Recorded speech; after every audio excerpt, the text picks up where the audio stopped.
조갑제TV 시청자 여러분 안녕하십니까. 2020년 5월 20일 새벽 1시 22분입니다. 요사이 사전투표 조작론의 열풍이 불고 있는데 아마 1년 뒤에는 이 현상에 대한 논문이 많이 나올 것 같아요. 특히 정신병리학자들이 써야 될 것이고 사회학자들 그리고 정치학자들도 써야 되고 그리고 언론하는 사람들도 써야 될 것입니다. 이렇게 황당무계한 주장이 어떻게 이렇게 많은 동조자를 확보를 했느냐에 대한 연구가 주 테마가 될 것이라고 생각을 합니다. 지금까지 한국에서 나온 수많은 음모론 중에서 이번 이 사전투표 조작론처럼 이 음모론을 제기하는 사람들이 아무런 노력도 하지 않고 머리만 굴려가지고 수치 노름을 해가지고 아주 편하게 황당무계한 정도가 아니라 이거는 어마무지한 주장을 내어놓는 것도 처음입니다. 좌파들이 주장한 음모론, 대한항공 폭파는 김현희가 한 게 아니다. 김현희 가짜다. 천안함 폭침은 우리가 깐 어뢰가 폭발해서 침몰했다. 등등 광우병 선동. 이런 선동은 그래도 그 선동하는 사람들이 아주 집요하게 데이터를 조작하고 뭘 하고 해가지고 노력이라도 했는데 나쁜 방향의 노력이죠. 근데 이번 이 조작론은 너무나 쉽게 하려고 합니다. 쉽게 먹어치우려고 합니다. 그래서 이 조작론자들을 편들어야 하는 변호사들을 만나보면은 고개를 갸우뚱하는 게 하나 있어요. 이게 변호를 하려고 해도 이렇게 조작을 했다 하는 시나리오가 나와야 하는데 시나리오를 제기하는 사람은 하는 사람도 없고 전부 이것저것 이상하다 라는 주장만 한다. 그러니까 이걸 법적으로 구성해 가지고 뭐 고소를 하든지 고발을 하든지 소송을 제기할 건덕지가 없다는 겁니다. 음모론에는 시나리오가 있어야 합니다. 시나리오는 언제 누가 어디서 어떻게 무엇을 왜 했느냐 하는 구성이 되어 있어야 하는데 시나리오가 없어요. 그러니까 그래도 속고 있습니다. 이게 사실이라면은 사전투표 조작론이 사실이라면은 어떻게 되느냐. 세상이 바뀌어버립니다. 그 다음 날 문재인 대통령은 하야하거나 탄핵당하거나 청와대를 떠나자마자 감옥에 갈 겁니다. 그리고 조작론을 주장했던 사람들 중에서 대통령이 나올 겁니다. 그리고 통합당도 해산될 거예요. 이런 쿠데타적 범죄를 덮는데 공모했다 해가지고 지금 통합당 아마 해산해야 될 겁니다. 그럼 국회도 해산해야 될 거예요. 자, 그런데 시나리오를 하고 기다리고 있었는데 제가 시나리오를 하나 빨리 찾았습니다. 이 뭐냐면은 최근에 정인진 변호사, 이분은 법무법인 바른 소속 변호사인데 이분이 제가 아마 판사를 지내셨는지 어쨌든 선거사무와 선거소송에 여러 번 관여한 경험을 가지고 있다고 자기소개를 하면서 최근에 경향신문에 칼럼을 썼어요. 이분이 시나리오를 썼습니다. 그 제목이 뭐냐. 미션 임파서블 선거부정입니다. 미션 임파서블 선거부정. 이걸 제가 지금부터 소개를 해드리겠습니다. 소개하는 이유는 이겁니다. 이게 가능한지를 한번 생각해 보시라는 겁니다. 자꾸 조작되었다. 투표함 바꿔쳤다. 그 다음에 뭐 데이터 조작이 있었다. 어제 또 민경욱 의원이 주장한 대로 분류기에 뭐가 송신장치가 있었다.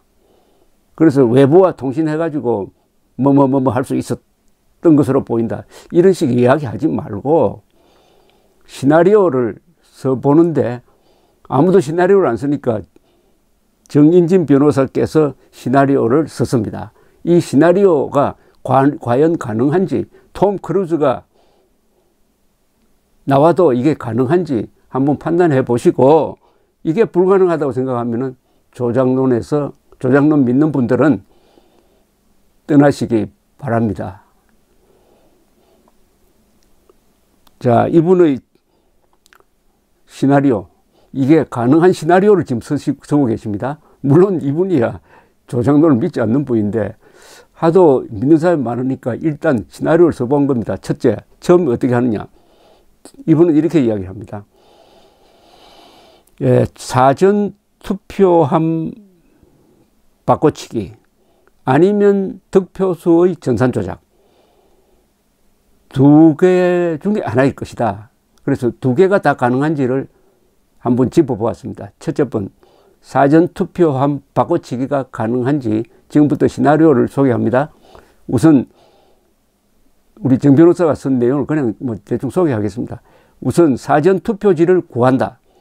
사전 투표지는 투표소에서 본인 확인 후에 투표 용지 발급기로 즉석에서 인쇄되는 데다가 일련 번호가 새겨진 QR 코드가 있어서 위조는 불가능하므로 도리 없이 투표 용지 발급기와 투표지 원고 그리고 각 지역구 선관위의 청인, 도장입니다. 청인과 전국 사전투표소의 투표관리관 사인, 도장입니다. 사인을 비밀리에 확보했다가 투표일 전에 대량으로 출력해서 은밀하게 보관하고 거사에 앞서 각 선거구에 보내야 한다.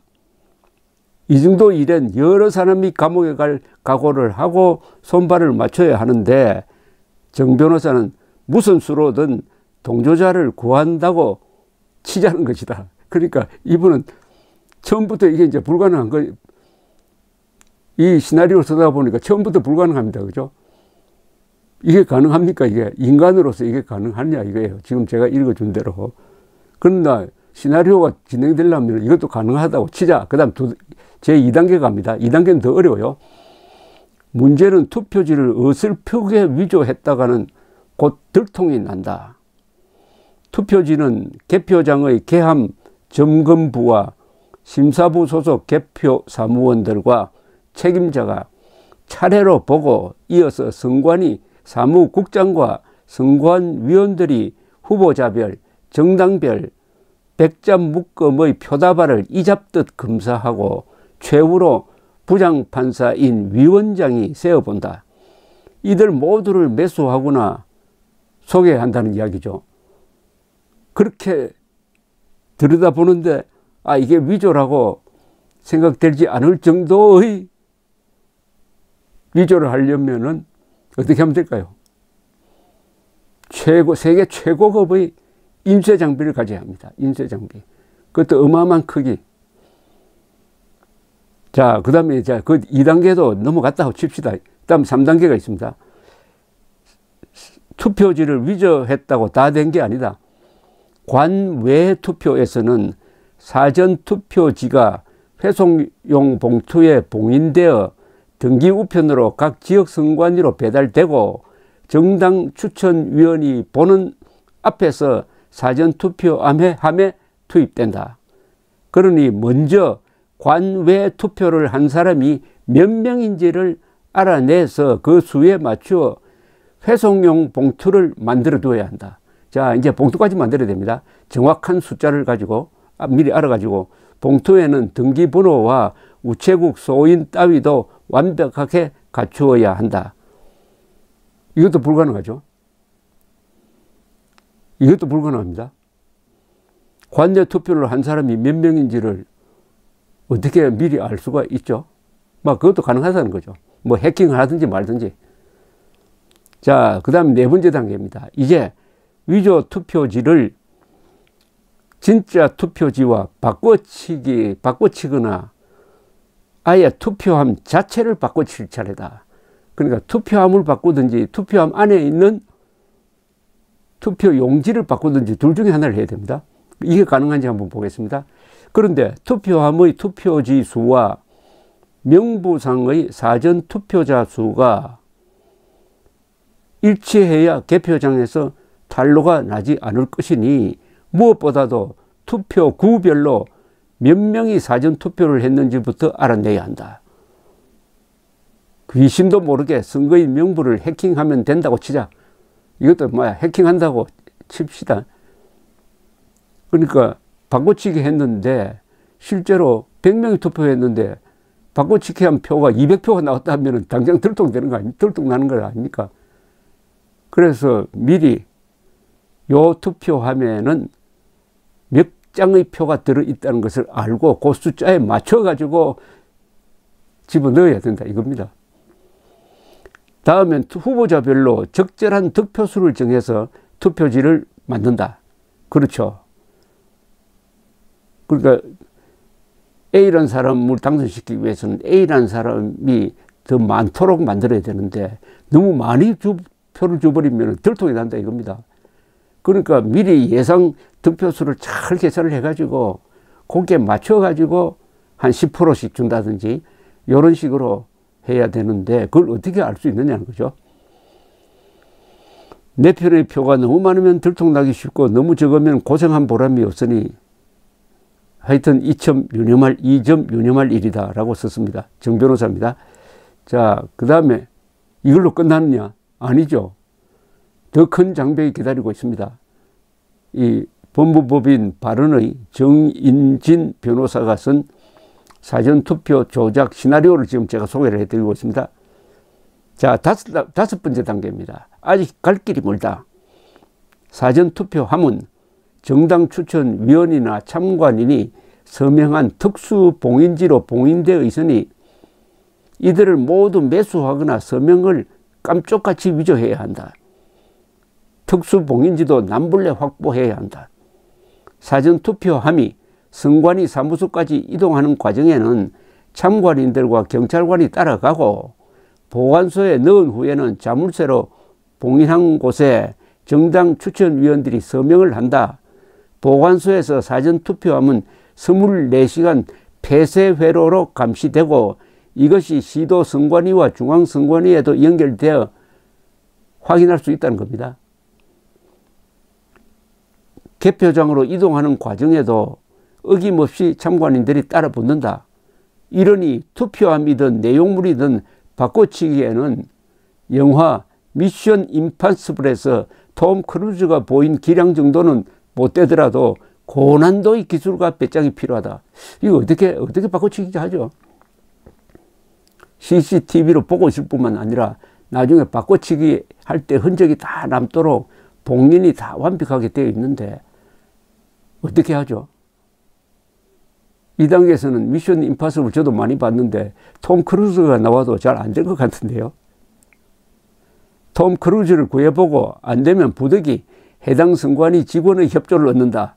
매수한다는 거죠.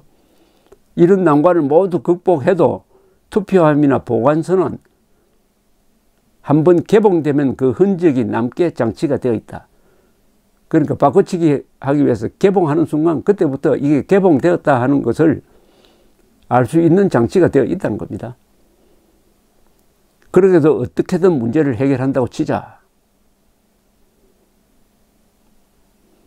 자, 여기서 이제 바꿔치기 시나리오는 투표함 바꿔치기 시나리오는 요 정도로 합시다. 그 다음에 정 변호사는 이제 전산 조작으로 넘어갑니다. 정 변호사는 어느 보수 유튜버는 미래통합당이 74석을 도둑맞았다고 하고 다른 유튜브는 210만 표 이상 득표수가 바뀌었다고 하니 투표함 바꿔치기 수법으로 그 정도 규모의 협잡지를 벌리는 것은 아무래도 하책이라면서 그렇다면 득표수 조작이 가능한지를 알아본다. 이제 전산 조작이 가능한지를 알아보겠다는 겁니다. 득표수 조작이 낫지 않을까? 그런데 이건 더 어렵겠다. 이 선거 사무를 잘 아는 정 변호사의 결론입니다. 자, 왜 어려우냐? 개표장에서 투표구별 득표수가 차례로 나오면 그때마다 위원장은 마이크에 대고 공표한 후 투표구별 개별 상황표를 벽에 붙인다. 복사본도 기자들에게 나눠준다. 그 순간 참관인들은 득달같이 달려들어 사진을 찍고 소속 정당에 전송하느라 바쁘다. 위원장은 개표 상황표를 팩스와 전산망으로 상급 선관위에 보고한다. 전국에서 보고되는 개표 상황은 실시간으로 정당과 언론사에 공유된다. 어디에다 손을 써야 하나? 일부 조작론자들은 분류기와 개수기를 지금 조작할 수 있다고 주장만 할 뿐, 주장만 합니다. 그런데 시나리오를 쓰지 못하고 있어요. 자, 조작을 한다고 합시다. 그런데 숫자만 조작하면 됩니까? 여기 옆에는 지금 투표지가 100장 묶음으로 있는데 수치와 실물을 수시로 대조하는데 대조해보면은 들통이 날 것 아닙니까? 참관인이 왜 있습니까? 그러니까 분류기, 개수기 조작도 거의 불가능한데 사람이 조작된 것을 모르도록 하는 방법. 수시로 대조를 하고 있는데 사람도 매수해야 되고 기계도 조작해야 되고 이게 참 바쁩니다. 그런데 전국 250여 개 개표소에 참관인들이 몇 명 배치되어 있었느냐? 13,500명입니다. 13,500명 중에 단 한 사람이라도 속지 않으면 전부 다 속아야 됩니다. 한 사람이라도 속지 않으면 모든 게 들통납니다. 누가 어떻게 하느냐?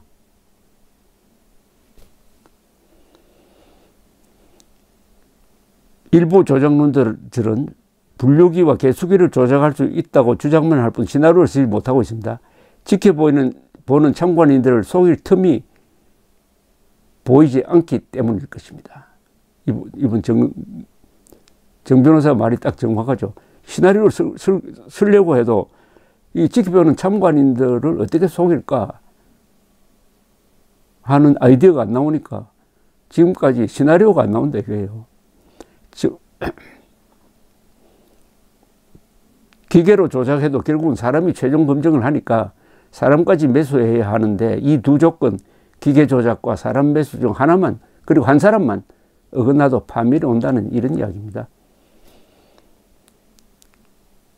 자, 8번째. 다시 또 정 변호사, 이번 선거사무에 밝은 분이 또 이렇게 지적을 합니다. 조작론자들은 자꾸 중앙선관위에 보고하는 개표 결과를 조작하면 된다는 발상을 하는데 이는 선거법의 무지한 탓이라는 게 이분의 이야기입니다. 지역구 국회의원 후보자별 득표수와 당락은 중앙선관위에서 결정하는 게 아니에요. 지역구 선관위가 마지막 투표구 투표 상황을 공표하는 순간 결판난다는 겁니다.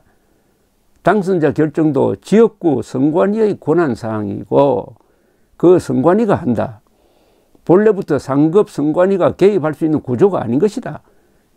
정당별 비례대표 득표수 역시 각급 선관위에서 개표 상황표에 따라 실시간으로 공표하므로 사후에 조작할 길이 없다. 설령 정산으로 결과를 조작하려 해도 실물 투표지와 개표 상황표가 따로 있어 대조가 가능하므로 조작 시도는 망상이다. 결국 들통이 난다는 겁니다. 들통이 나는 걸 뻔히 알면서 조작을 해가지고 이 정권이 망하는 길을 선택할까요? 이미 여론조사에서 압승이 예정되어 있었는데 조작이 들통나면은 사형대로 갈 가능성이 많은 이런 국가 반역 범죄를 전 공무원 조직을 통해서 해야 되는데 이게 가능하냐? 그리고 중앙선관위에 뭐 서버에 보고를 하고 그 과정에서 해킹이 온다 이렇게 자꾸 이 지역선거구와 중앙선관위를 연결시키는데 중앙선관위가 당락을 결정하는 게 아니고 각 지역구 선거관리위원회가 결정을 하니까 중앙선관위에 자료를 보내가지고 해킹하고 자시고 하는 그런 게 아무 의미가 없다는 겁니다. 공직선거법 188조를 읽어보면은 지금 조작론자를 주장하는 게 얼마나 근거가 없다는 걸 알 수가 있습니다. 정 변호사의 마지막 충고는 이렇습니다. 선거 부정 음모론은 받아들이고 싶지 않은 현실로부터의 도피와 거짓된 위안일 뿐이다. 선거 부정을 운의하며 미국 백악관에 진상조사나 청원하고 포퓰리즘의 자위에 빠져 있는 한 보수의 재건은 멀고도 멀다. 조작론에 빠져가지고 지난 한 달 동안 허송세월 보냈습니다. 또 재검표로 조작이 없었다고 판단이 나도 그걸 받아들이는 사람보다는 그걸 가지고 또 시비를 붙는 사람이 많을 것이고, 그렇게 할수록 정신적으로 황폐화되고 안 속는 사람을 자꾸 욕하고 분열시키고, 그럴수록 맨정신 가진 사람들로부터는 손가락질 당하고 하는, 또 일부는 폐가 망신할지도 모릅니다. 정신적으로. 어쨌든 여기서 멈춰야 합니다. 이 경향신문을 한번 읽어보시기 바랍니다. 이분 아주 참 고마운 분입니다. 이 조작론자들도 쓰지 못한 사전투표 조작 시나리오를 써서 이게 가능한지 라고 여러분들에게 들이대고 있습니다.